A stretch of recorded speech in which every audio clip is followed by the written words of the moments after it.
बात बिहार की राजनीति की, बात सिवान की राजनीति की। एक ऐसी चर्चा जो पर्दे के पीछे होती रही है और हो रही है। क्या आगामी चुनाव में हिना साहब को यहाँ से राजद सीट देगा, टिकट देगा और उन्हें चुनाव लड़ाएगा? इस पे बहुत बड़े सवाल खड़े हो चुके हैं।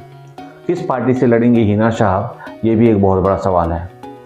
बहुत सारे ऐसे सूचनाएं आ रही हैं, बहुत सारी ऐसी राजनीतिक गलियारों में चर्चाएं हैं कि हिना साहब को इस बार राजद टिकट नहीं देने वाला है। तो फिर हिना साहब किस पार्टी से चुनाव लड़ेंगे, ये एक सवाल है।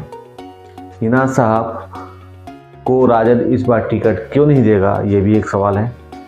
इन सारे सवालों के अगर जवाब ढूंढे तो कुछ चीज़ें सामने आती हैं, कुछ तथ्य ऐसे हैं जो सामने आते हैं। हिना साहब विगत 3 चुनाव में राजद के टिकट पर चुनाव लड़ चुकी हैं, लेकिन हर बार उन्हें हार का सामना करना पड़ा है। क्या ये एक बड़ा कारण है कि इस बार राजद उन्हें आजमाना नहीं चाहता है?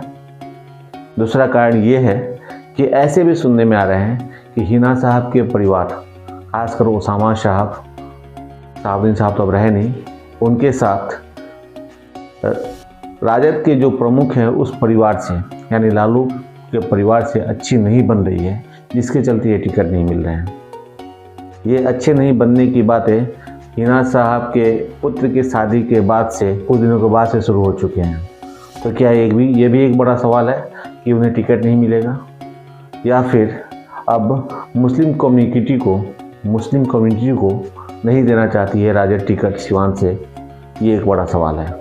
इन सवालों के जवाब तमाम लोग खोज रहे हैं और इसके पीछे की मुख्य वजह क्या है, ये भी लोग जानने की कोशिश कर रहे हैं, लेकिन खुलकर कोई बोलने को तैयार नहीं है। आपके अपने अपने क्या विचार हैं इस पूरे मामले पर, जरूर हमें बताएं।